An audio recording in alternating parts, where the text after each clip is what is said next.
नमस्कार, आप देख रहे हैं आपका अपना चैनल भिवानी हलचल खबरों के संग में मैं हूं मनोज कुमार। आइए सबसे पहले डालते हैं नजर आज की हेडलाइंस पर। विधायक सर्राफ ने प्रयागराज के लिए विशेष बस को झंडी दिखाकर किया रवाना। संयुक्त किसान मोर्चा व केंद्रीय ट्रेड यूनियनों ने बजट का विरोध कर प्रतियां जलाई। डीसी को आंगनवाड़ी वर्कर ने दिया ज्ञापन।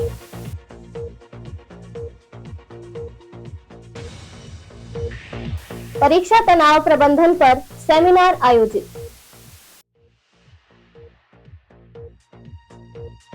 टीआईटी स्कूल के स्थापना समारोह में बच्चों के साथ दादा दादियों ने भी लिया भाग। श्री महंत अशोक गिरी के जन्म उत्सव पर रक्तदान शिविर कैंप का आयोजन। और अब खबरें विस्तार से।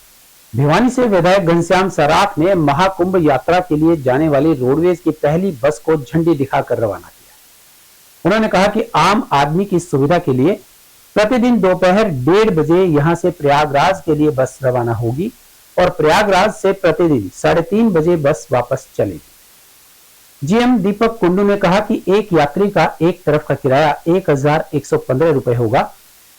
विधायक घनश्याम सर्राफ ने बताया कि रोडवेज बस दोपहर 1:30 बजे स्टैंड से रवाना होगी और प्रयागराज पहुंचेगी। प्रयागराज से बस शाम 3:30 बजे वापसी भिवानी के लिए रवाना होगी। बस सेवा शुरू होने से जिले के श्रद्धालुओं को कुंभ मेले में शामिल होने की सीधी सुविधा मिलेगी। यह बस सेवा कुंभ मेले की अवधि तक प्रतिदिन जारी रहेगी। रोडवेज के जीएम दीपक कुंडू ने विस्तार से जानकारी देते हुए बताया कि कुंभ मेले में जाने के इच्छुक श्रद्धालु अधिक जानकारी के लिए यातायात प्रबंधक से संपर्क करें। धार्मिक यात्रा के लिए प्रयागराज के लिए भिवानी से बस चली है और सरकार पूरी तरह से लोगों को सुविधा देने के मूड में हमारे यहाँ से रोडवेज के प्रबंधक कुंडू जी, भरतपाल जी और सभी हमारे रामान साथी, इन सब ये सारे मिलके इस काम को आज हरी झंडी दिखा के बस को हमने यहाँ से रवाना किया है और इसके माध्यम से लोगों को बहुत बड़ा राहत मिलेगी, क्योंकि सब लोग ये सोच रहे थे कि प्रयागराज जाने का अवसर हमें प्राप्त हो।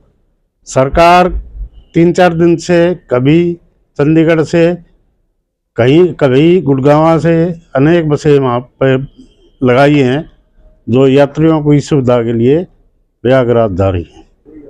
हरियाणा सरकार के दिशा निर्देशों अनुसार आज हमने प्रयागराज के लिए बस चलाई है। ये बस अपनी 1:30 बजे यहाँ से रवाना की है। रोजाना की तरह हम 1:30 बजे बस को यहाँ से रवाना करेंगे, जो यात्रियों को लेकर अपने गुड़गांव, बल्लभगढ़ और पलवल से होते हुए आगरा, इटावा और प्रयागराज पहुँचेगी और ये ऐसे सुबह वहाँ 7:30 बजे पहुँचेगी। उसके बाद गाड़ी वहाँ से 3:30 बजे वापसी करेगी, जो अपने भिवानी उसी रास्ते से होते हुए भिवानी आएगी। इसके लिए हमने अपने 2 ड्राइवरों को डेप्यूट किया और एक कंडक्टर को डेप्यूट किया है, ताकि क्योंकि लंबा सफ़र है लगभग 18 घंटे का, तो भाई ड्राइवर को किसी प्रकार की परेशानी न हो, इसलिए हमने 2 ड्राइवरों को डेप्यूट किया है कि वो अपने अकॉर्डिंगली उसको चेंज करेंगे अपने और बारी बारी से ड्यूटी करेंगे। और हमने इसके लिए जो हमारे हरियाणा सरकार की पॉलिसी के अकॉर्डिंग 1120 रुपये किराया रखा है, जो एक आम आदमी के लिए काफ़ी राहत वो है। गरीब से गरीब आदमी प्रयागराज में जाकर डुबकी लगा सकता है। इसी तरह प्रणामी मंदिर आश्रम की ओर से एक और बस को उपायुक्त महावीर कौशिक ने झंडी दिखाकर रवाना किया, जिसमें करीबन 50 श्रद्धालु मौजूद रहे। यह बस अयोध्या, काशी विश्वनाथ, प्रयागराज और मथुरा के दर्शन करवाएगी। डीसी ने कहा कि इस तरह की यात्राएं समाज में आध्यात्मिक एकता, सेवा और संस्कारों को बढ़ावा देने का माध्यम है। ये बड़े खुशी का विषय है कि आज यहाँ भिवानी से प्रयागराज के लिए मुझे जो यात्री हैं उनको हरी झंडी दिखाकर रवाना करने का मौका मिला है। तो इसके लिए मैं अपने आप को बड़ा खुशकिस्मत मानता हूँ और इन सभी को जिन्होंने आयोजन किया, इन सबको बहुत बहुत बधाई देता हूँ। और शंकर भोले से, भगवान से निवेदन है, प्रार्थना है, अर्चना है कि इनकी जो यात्रा है वो बिल्कुल सुखमय हो, शांतिपूर्वक ये अपना स्नान करके घर वापस लौटें। भिवानी से स्वामी ज्ञानानंद जी महाराज की प्रेरणा से एवं स्वामी सदानंद जी महाराज जी के प्रेरणा से भिवानी के प्रबुद्ध लोगों की एक दल यहाँ से अयोध्या, काशी विश्वनाथ और संगम स्नान के लिए जा रहे हैं। जिस संगम स्नान के बारे में कहा जाता है कि 144 वर्ष के बाद में पूर्ण महाकुंभ है, जो ज्योतिष के हिसाब से जब मकर राशि के अंदर बृहस्पति राशि के यहाँ 12 वर्ष के बाद में जो आगमन हुआ है, ये विशेष रूप से खगोलीय प्रभाव दिख रहा है। दूसरी बात ये कह सकते हैं कि हमारे भारतीय संस्कृति का पूर्ण एक झलक देखने को मिलता है। विविधता में एकता की बात देखते हैं। वहाँ पर अनेक जो जातियों की हमारी बात कहते हैं, लेकिन वहाँ सभी धर्म, पंथ, मजहब से ऊपर उठ करके हिंदू सनातन धर्म का गौरव बढ़ा रहे हैं।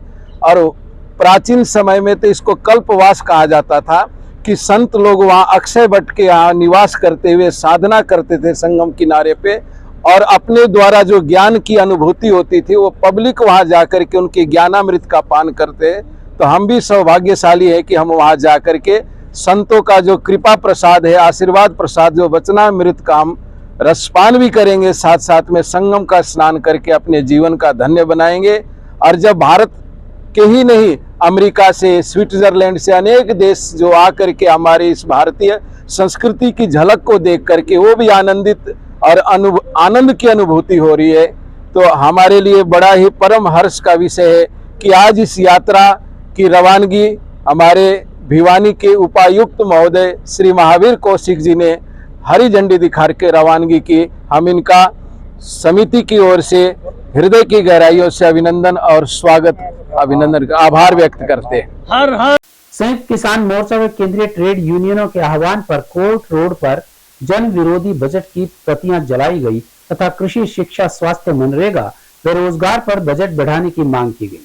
दोनों संगठनों के पदाधिकारी ठाकुर बीर सिंह पार्क में एकत्रित हुए और सभा की। सभा को संबोधित करते हुए संयुक्त मोर्चा सदस्य कामरेड ओम प्रकाश व कमल सिंह प्रधान ने कहा कि केंद्रीय बजट में कर्मचारियों को अगले वेतन आयोग से पहले कुछ राहत दी गई, परंतु कृषि, ग्रामीण विकास, शिक्षा, स्वास्थ्य, मनरेगा व रोजगार में कोई बढ़ोतरी नहीं की गई। सभा को संबोधित करते हुए संयुक्त मोर्चा सदस्य कॉमरेड ओम प्रकाश व कमल सिंह प्रधान ने कहा कि केंद्रीय बजट 2025-26 में कर्मचारियों को अगले वेतन आयोग से पहले कुछ राहत दी गई, परंतु कृषि, ग्रामीण विकास, शिक्षा, स्वास्थ्य, मनरेगा व रोजगार में कोई बढ़ोतरी नहीं की गई है। उन्होंने कहा कि केंद्र सरकार का यह बजट अमीर परस्त व गरीब विरोधी है। इस बजट से किसानों, मजदूरों व बेरोजगारों की क्रय शक्ति नहीं बढ़ेगी। परिणाम स्वरूप अर्थव्यवस्था में मांग नहीं बढ़ने के कारण मंदी बनी रहेगी तथा अर्थव्यवस्था की विकास दर वर्तमान दर 6.4 से भी नीचे आ जाएगी। बेरोजगारी व महंगाई पर रोक नहीं लगेगी। उन्होंने मांग की है कि किसानों के लिए एमएसपी के स्वामीनाथन रिपोर्ट के आधार पर संवैधानिक गारंटी लागू हो, किसान मजदूरों का कर्ज मुक्त हो, नया मंडी कानून प्रारूप वापस हो, शिक्षा, स्वास्थ्य पर बजट बढ़ाया जाए। प्रदर्शनकारियों ने कोर्ट रोड पर बजट की प्रतियां जलाई। सदस्य संयुक्त किसान मोर्चा, आज हम संयुक्त किसान मोर्चा और केंद्रीय ट्रेड यूनियनों की तरफ से जो 1 फरवरी को केंद्र सरकार ने बजट प्रस्तुत किया है उसमें और विरोध स्वरूप हमने प्रतियां जलाई है। हमने केंद्र सरकार ने अपने बजट में कृषि पर कोई बजट नहीं बढ़ाया, शिक्षा स्वास्थ्य पर नहीं बढ़ाया, रोजगार पर नहीं बढ़ाया, मनरेगा पर वही पिछला बजट कायम कर दिया है, जबकि महंगाई भी बढ़ी है और रोजगार पर बजट बढ़ाना चाहिए था, खेती पर बजट बढ़ाना चाहिए था, शिक्षा स्वास्थ्य पर बजट बढ़ाना चाहिए था। यहाँ तक भी रक्षा के ऊपर भी महंगाई के अनुसार जो है बजट नहीं बढ़ाया। इसलिए हम कहना चाहते हैं जब तक किसान की, मजदूर की, आम नागरिक की, बेरोजगार नौजवान की, मनरेगा मजदूरों की क्रय शक्ति नहीं बढ़ेगी तब तक मांग नहीं बढ़ेगी। केवल कुछ सैलरी लोगों को राहत दे दी ये तो सही है, लेकिन उससे मांग ज्यादा नहीं बढ़ेगी, बल्कि इन क्षेत्रों पर जो हमने बताया इन पर अगर बजट बढ़ाते तो क्रय शक्ति बढ़ती, उससे उद्योगों के माल की मांग बढ़ती और उस मांग से ही अर्थव्यवस्था को बल मिलता। हमारी जो ग्रोथ रेट है वो 6.4 से 8% पर जाती। इसलिए किसान संयुक्त मोर्चा की तरफ से ये जो बजट है ये आंकड़ों का खेल है। इसके अंदर एमएसपी के बारे में जो प्रधानमंत्री कह रहा था कि किसान की आय दोगुनी कर दी जाएगी और मजदूर के लिए भी मजदूरी को व्यवस्था नहीं करी है और रोजगार के लिए उनको खास विशेष उसमें नहीं दिया है। और जिस प्रकार खेल एक बहुत बड़ा हमारा आज एक वो है। आंगनबाड़ी वर्कर्स और हेल्पर्स ने उपायुक्त को अपनी समस्याओं के बारे में संज्ञान दिलाते हुए ज्ञापन दिया। इन वर्कर्स ने अपनी समस्याओं से अवगत कराते हुए बताया कि वह अलग अलग तरह की समस्याओं से जूझ रही हैं, जिसमें राशन पहुंचाने की समस्या प्रमुख है। वहीं इस बारे में कॉमरेड ओम प्रकाश ने बताया कि सरकार आम जनता को झूठे वायदे करके वोट लेती है। प्रधान राजबाला निनान ने कहा कि वर्कर्स को कम से कम 26,000 रुपए वेतन भी कम रहेगा, क्योंकि वह 24 घंटे की नौकरी करती हैं। उन्होंने कहा कि राशन लाभार्थियों तक पहुंच ही नहीं पा रहा है। कॉमरेड ओम प्रकाश ने सरकार की कूटनीति के बारे में बताया कि सरकार आम जनता को झूठे वादे करके वोट लेती है। कॉमरेड रतन कुमार जिंदल ने 2025 की सदस्यता करने के लिए कहा, क्योंकि सदस्यता से ही संगठन मजबूत बनता है। प्रधान राजबाला निनान ने वर्कर इतना काम करते हैं कि उन्होंने 26,000 भी वेतन दिया जाए तो कम है। वर्कर की नौकरी तो 24 घंटे की नौकरी हो गई है, इसलिए कार्य के समान वेतन दिया जाए। मैं भिवानी की आंगनवाड़ी वर्कर हूँ। आज हमारी समस्याएं बहुत सी हैं। एक तो बजट के विरोध में है। जो केंद्र सरकार ने बजट पेश किया है उस बजट में बहुत ज़्यादा कटौती की गई है। कहने को तो कह रही है प्ले वे स्कूल है, सक्षम आंगनवाड़ी है, क्रैच खोल ले गए हैं, पर जब बजट ही नहीं होगा तो ये सब चलेंगे कैसे। 4 प्रकार की स्कीम चला दी। तो हम चाहते हैं कि हरियाणा सरकार का भी जो बजट आएगा उसमें मुख्यमंत्री इसमें संज्ञान लें और बजट में बढ़ोतरी करते हुए जो भी स्कीम बाल विकास के संबंधित चलाई जा रही हैं ताकि वो सुचारू रूप से चलें। और आंगनवाड़ी वर्कर की छोटी छोटी समस्याएं सेंटरों से संबंधित ही हैं। रजिस्टर हो गए, काम करने की स्टेशनरी होगी, अलमारियाँ होगी, कुर्सी होगी, हमारा मानदेय हो गया, ये सब चीज़ें जल्दी से जल्दी लागू करें ताकि सुचारू रूप से सभी लाभार्थियों को सभी सुविधाएं मिले, स्कीम का लाभ मिल सके। परीक्षा तनाव प्रबंधन विषय पर बिट्स इंटरनेशनल स्कूल में विद्यार्थियों के मानसिक स्वास्थ्य के मद्देनजर एक सेमिनार का आयोजन किया गया। हरियाणा राज्य बाल कल्याण परिषद की राज्य स्तरीय परियोजना बाल सलाह परामर्श कल्याण केंद्र के तत्वावधान में आयोजित की गई सेमिनार में विद्यार्थियों एवं शिक्षकों को मुख्य वक्ता मंडलीय बाल कल्याण अधिकारी रोहतक अनिल मलिक ने कहा कि किशोर अवस्था निरंतर परिवर्तन और विकास की उम्र है। ऐसे में खुद की भावनाओं के विकास को सही ढंग से समझना होगा। कहा कि यदि आप चाहें तो उत्पन्न हो रहे तनाव को बेहतर तरीके से प्रबंधित कर सकते हैं। अनिल मलिक ने बच्चों को समझाते हुए कहा कि आपको सोचना और याद रखना होगा कि जिंदगी ना मिलेगी दोबारा, इसलिए इसे यूं ही तनाव में आकर न गवाएं, बल्कि जिंदगी में आने वाली मुसीबत मुश्किलों का डटकर मुकाबला करें। अपना दर्द, तकलीफ, बेचैनी अपने विश्वसनीयों से साझा करें। अपनी रुचि, प्रतिभा व क्षमता के दम पर आगे बढ़ें। खुद को सही से समझें। दूसरों से कभी भी अपनी तुलना न करें। खुद से प्रतिस्पर्धा करते रहें। अपने किए गए प्रयास को जानें, परिणाम को स्वीकार करें। उन्होंने समझाया कि डिजिटल प्रभाव जीवन में बढ़ रहा है, इसलिए आभासीय दुनिया में अधिक समय न व्यतीत करें। नींद का चक्कर न टूटने दें। शारीरिक व्यायाम करें। पौष्टिक आहार ग्रहण करें। जिम में पहुंचे परामर्शदाता नीरज कुमार ने कहा कि कोई भी समस्या तब तक बड़ी है जब तक उस पर चर्चा न की जाए। बिट्स इंटरनेशनल स्कूल में जिला बाल कल्याण परिषद की तरफ से हमारे state nodal officer Shri Anil Malik ji आए हुए हैं। इन्होंने बच्चों को आज स्ट्रेस मैनेजमेंट के ऊपर एक टॉपिक था जिस पे बच्चों को गाइड किया है। एग्ज़ाम का बच्चे के ऊपर काफ़ी दबाव होता है, बच्चे काफ़ी टेंशन ले लेते हैं, एग्ज़ाम का दबाव ले लेते हैं। उसके लिए मलिक साहब ने इनको काफ़ी तरीके बताए हैं कि इस तनाव से कैसे दूर रहा जा सकता है। और बच्चों को गुड टच और बैड टच के बारे में मलिक साहब ने बड़े खुल के बताया। देखिए, करीब 500 बच्चे इस सेमिनार में बैठे हुए हैं। हमारा प्रयास है कि अगर 500 बच्चों में से अगर 50 बच्चे भी इनकी बातों को कैच करेंगे तो हमारी कार्यक्रम की सफलता होगी। आज बिट्स स्कूल में हमने एक सेमिनार का आयोजन करवाया है जो श्री अनिल मलिक जी हैं, divisional child welfare counsellor Rohtak, cum state nodal officer Rohtak, वो यहाँ पधारे हैं और उन्होंने अपने बहुत ही अच्छे तरीके से बच्चों को एग्ज़ाम में जो स्ट्रेस ना हो इसके बारे में बताया है। साथ ही साथ और भी कई मुद्दे उठाए हैं जैसे कि गुड टच, बैड टच, उसको बच्चों को अच्छे से एक्सप्लेन किया गया और भी कई मुद्दे उठाते हुए कि ज़िंदगी में वो कैसे अच्छी चीज़ों को अपना सकते हैं। उन्होंने इसके ऊपर बहुत अच्छे से सेमिनार का आयोजन किया है। My name is Akshara, I am a student of class 10th। सबसे पहले मैं स्कूल का धन्यवाद करना चाहूँगी जिन्होंने ये सेमिनार कंडक्ट करवाया एंड इसमें हमें पॉजिटिविटी के बारे में बताया और हमें स्ट्रेस नहीं लेना चाहिए, एग्ज़ाम से पहले स्ट्रेस नहीं लेना चाहिए, कैसे हमें स्ट्रेस को दूर करना चाहिए, कैसे हमें अपने बैड टच के बारे में और कैसे हमें पेरेंट्स से बात करनी चाहिए खुल के और कैसे हमें अपना सेल्फ कॉन्फिडेंस होना चाहिए। My name is Tanu, I am the student of class 12। सबसे पहले मैं इसमें स्कूल को थैंक यू करना चाहूँगी जिन्होंने ये सेमिनार ऑर्गेनाइज़ करवाया। और इस सेमिनार में जैसे स्टार्ट हुआ था तो सबसे पहले मैं पर्सनालिटी डेवलपमेंट के बारे में बताया था कि कैसे हमें हमारी पर्सनालिटी को डेवलप करना चाहिए कि दूसरों के एक्शंस हमें इन्फ्लुएंस ना कर पाए।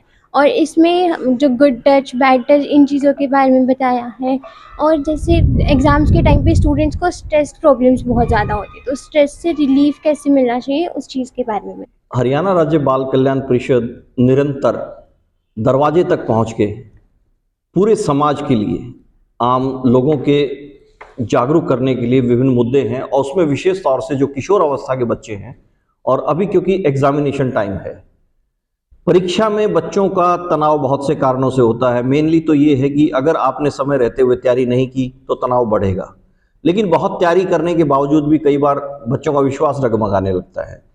ऐसी स्थिति में माता पिता को और टीचर्स को बच्चों को प्रेरणा देने की आवश्यकता है, क्योंकि अगर वातावरण प्रेरणादायी है तो वो काफ़ी सुखद हालात में रहेंगे। अगर उनका मेंटल हेल्थ का स्तर अच्छा रहेगा तो बच्चे टेंशन को मैनेज कर सकते हैं।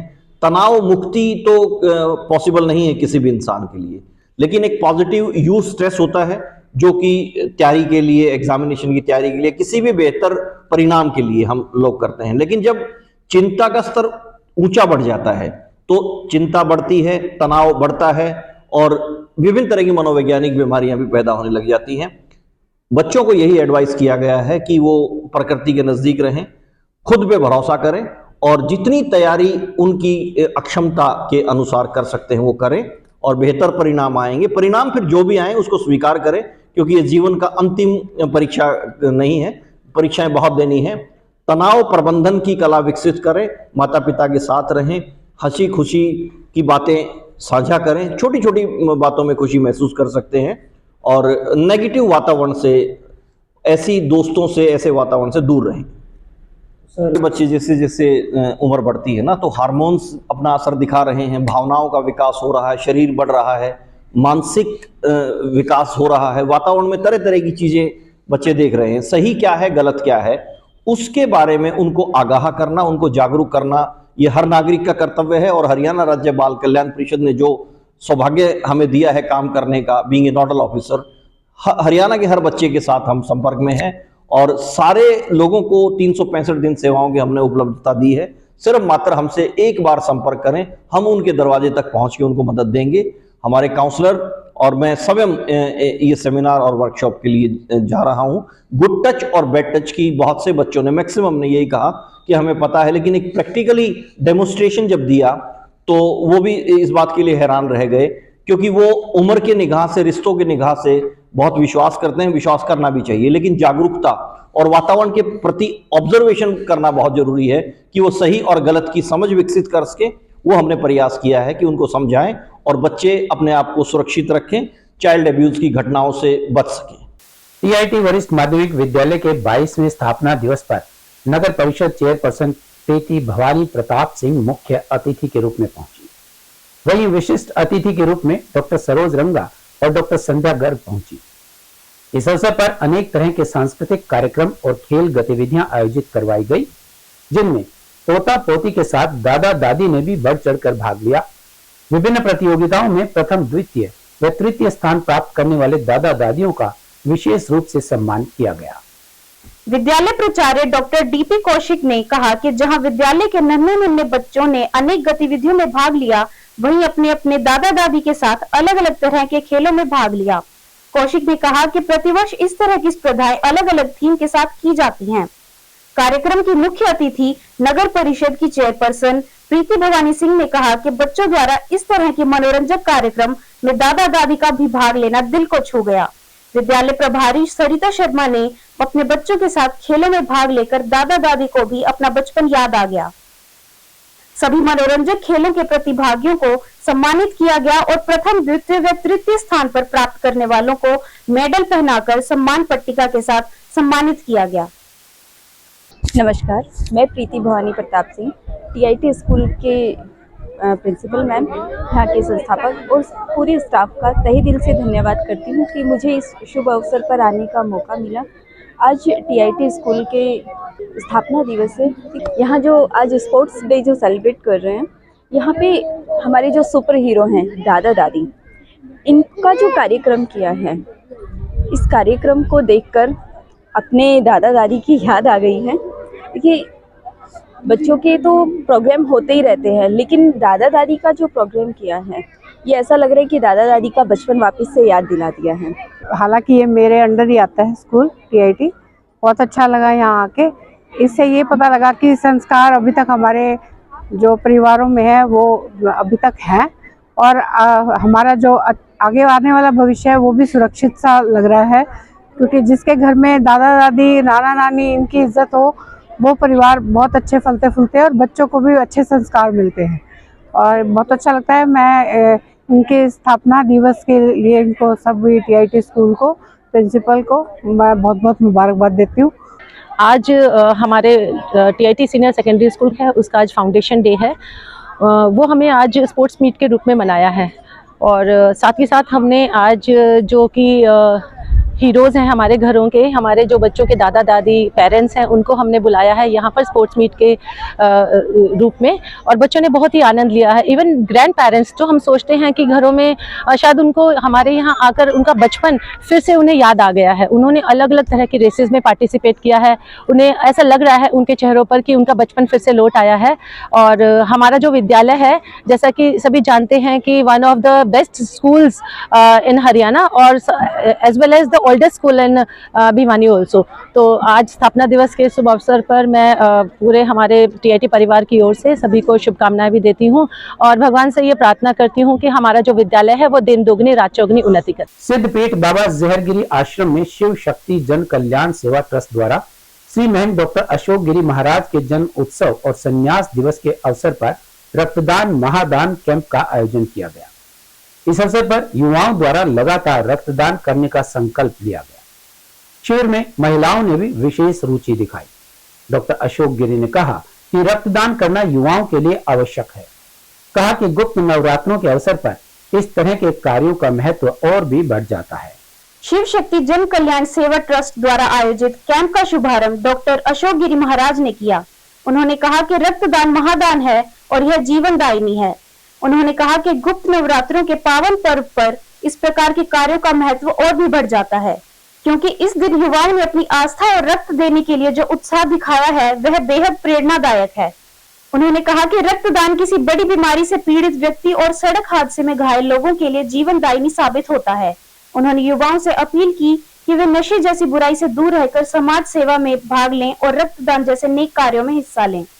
डॉक्टर अशोक गिरी ने आगे कहा कि रक्तदान करने से रक्त की कमी नहीं होती, बल्कि शरीर में नया रक्त बनता है। यह शरीर को अनेक बीमारियों, तनाव और डिप्रेशन से बचाता है। रक्तदान करने से शरीर में रक्त का संचलन सही तरीके से होता है, जिससे शरीर को लाभ मिलता है और किसी प्रकार की बड़ी बीमारी का खतरा कम होता है। आज महाराज जी श्री अशोक गिरी महाराज जी का जन्म दिवस है, उसके उपलक्ष्य में हमने रक्तदान किया है, और ये रक्तदान प्रयागराज में घायल हुए इंसानों के लिए है, जो हमने सबने मिलकर रक्तदान किया है। महाराज जी का संन्यास दिवस है। आज के शुभ अवसर पर महाराज जी को जो संन्यास महाराज जी ने लिया था, इस अवसर पर रक्तदान दिवस का लगाया गया, कैंप लगाया गया है, और महाराज जी की दीर्घायु के लिए, उत्तम स्वास्थ्य के लिए कामना के लिए हम सभी ने जो है रक्तदान किया है। शिव शक्ति जन कल्याण सेवा ट्रस्ट के तत्वावधान में आज सिद्धपीठ बाबा जहरगिरी आश्रम में गुप्त नवरात्रों के नवमी तिथि के अवसर पर रक्तदान शिविर का आयोजन किया गया, जिसमें युवाओं ने भाग लिया। और रक्तदान महादान कहा गया है कि खून के द्वारा ही हम किसी की सुधा शांत कर सकते हैं, अन्न के द्वारा, और बुद्धि ठीक सकते हैं ज्ञान के द्वारा, और बीमारी सीख सकते हैं योग के द्वारा। लेकिन कई बीमारियां ऐसी हैं, एक्सीडेंट है और कई ऐसी महामारियाँ जिसमें रक्त की बहुत जरूरत पड़ती है, खून की, तो वह तभी संभव हो सकता है अगर हम खून दान देंगे तो ये ब्लड बैंक में खून जमा होगा। तो ऐसा आयोजन एक अच्छा आयोजन है जिसके द्वारा युवा नशे से दूर रहकर अपने रक्त को बचाएंगे और रक्त दान देता है। ऐसा माना डॉक्टरों ने कि स्वस्थ व्यक्ति 3 से 4 बार साल में रक्त देने से कोई कमजोरी नहीं आती। हालांकि उसमें डिप्रेशन, तनाव और रक्तचाप पे जो अनेक कर्क जैसे रोग हैं, जैसे कैंसर इत्यादि रोग हैं, या आजकल एक नया रोग आ रहा है कि ब्लड जम जाता है, खून जम जाता है, ये सब खत्म हो जाते हैं रक्तदान करने से। और जिसे रक्त मिलेगा उसका जीवन बचेगा, उसका परिवार और वह व्यक्ति जब तक यहाँ पर रहेगा। और अब चलते चलते हरियाणा की पहचान दूध, दही, गाय, भैंस और भगवान श्री कृष्ण द्वारा अर्जुन को दिए गए गीता ज्ञान से होती है। वहीं हरियाणा हाजिर जवाबी के लिए भी जाना जाता है। एक तरह से देखा जाए तो हाजिर जवाबी तो हरियाणा की माटी में बसी हुई है। कई बार हाजिर जवाबी समय पर काम भी आ जाती है, यहाँ तक कि तत्काल रूप से दिया गया जवाब जान भी बचा सकता है। किस्सा उस वक्त का है जब पंजाब और कश्मीर में आतंकवाद था। यह घटना उन्हीं दिनों की है। हरियाणा से 5 दोस्त कश्मीर घूमने के लिए गए। रोमांच था तो आतंकवाद के समय कश्मीर जाने का। सभी दोस्त 20 से 25 वर्ष की आयु के थे। एक दोस्त के पास फिएट कार थी तो उसने अपनी गाड़ी निकाल ली। अंबाला से 5 दोस्त रोमांचक सफर पर निकल पड़े। कोई गाड़ी में बैठा ऊंची आवाज में बेसुरा गाना गा रहा था तो कोई अपनी अटैची का ढोलक बजा रहा था। सफर मस्ती से कट रहा था। गाड़ी कश्मीर की सीमा के समीप पहुंची तो सभी दोस्तों ने भारत माता की जय के नारे लगा दिए। थोड़ा आगे बढ़े तो देखा मिलिट्री के जवान AK-47 राइफल लिए सीमा पर तैनात थे। जैसे ही जवानों को सामने से कार आती दिखाई दी तो एक ऑफिसर ने गाड़ी रोकने का इशारा किया, लेकिन जो लड़का गाड़ी चला रहा था उसने गाड़ी रोकने के बजाय स्पीड तेज कर दी। सभी दोस्त एकदम से तनाव में आ गए। करीब 200 कदम आगे चलकर कार रुक गई। जैसे ही कार रुकी तो मिलिट्री के जवान दौड़कर गाड़ी तक आए और गन पॉइंट पर गाड़ी को घेर लिया। अब सभी गन के निशाने पर थे। सभी दोस्त भयभीत थे। तभी मिलिट्री के ऑफिसर ने आगे बढ़कर गाड़ी की खिड़की खुलवाई। अब कोई भी बोलने की पोजीशन में नहीं था। ऑफिसर से एक ने हिम्मत करके बताया कि वे हरियाणा से यहाँ आए हैं कश्मीर घूमने के लिए। ऑफिसर ने पूछा कि उन्होंने गाड़ी क्यों नहीं रोकी। फिर भय भरी चुप्पी। गाड़ी चलाने वाला लड़का थोड़ा शरारती था। उसने हिम्मत कर कहा कि सर, हम जल्दी से कश्मीर पहुंचाना चाह रहे थे, कहीं कोई आतंकवादी न मिल जाए रास्ते। ऊपर से आप लोग बंदूक लिए दिखाई दे गए तो हम डर गए। मारे डर के ब्रेक लगाने की कोशिश की पर ब्रेक तक पैर तो गया लेकिन ब्रेक नहीं दबे। जब ब्रेक दबे तब गाड़ी रुक गई। 5 दोस्तों की गर्दन झुकी हुई थी पर चालक लड़के का जवाब सुनकर अधिकारी को हंसी आ गई और उसने चेतावनी देकर गाड़ी को आगे जाने दिया। भय के माहौल में लड़के की हाजिर जवाबी काम कर गई। यही तो है हरियाणा के ठाठ। और अब जाने से पहले एक नजर आज की हेडलाइंस पर। विधायक सर्राफ ने प्रयागराज के लिए विशेष बस को झंडी दिखाकर किया रवाना। संयुक्त किसान मोर्चा व केंद्रीय ट्रेड यूनियनों ने बजट का विरोध कर प्रतियां जलाई। डीसी को आंगनवाड़ी वर्कर ने दिया ज्ञापन।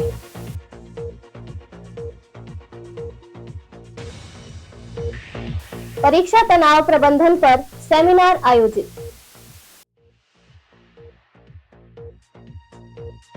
टीआईटी स्कूल के स्थापना समारोह में बच्चों के साथ दादा दादियों ने भी लिया भाग।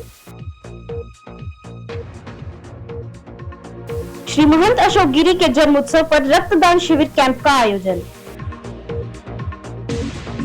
हमारे आज के अंक में बस इतना ही। अगले अंक के लिए देखते रहेगा आपका अपना चैनल भिवानी हलचल।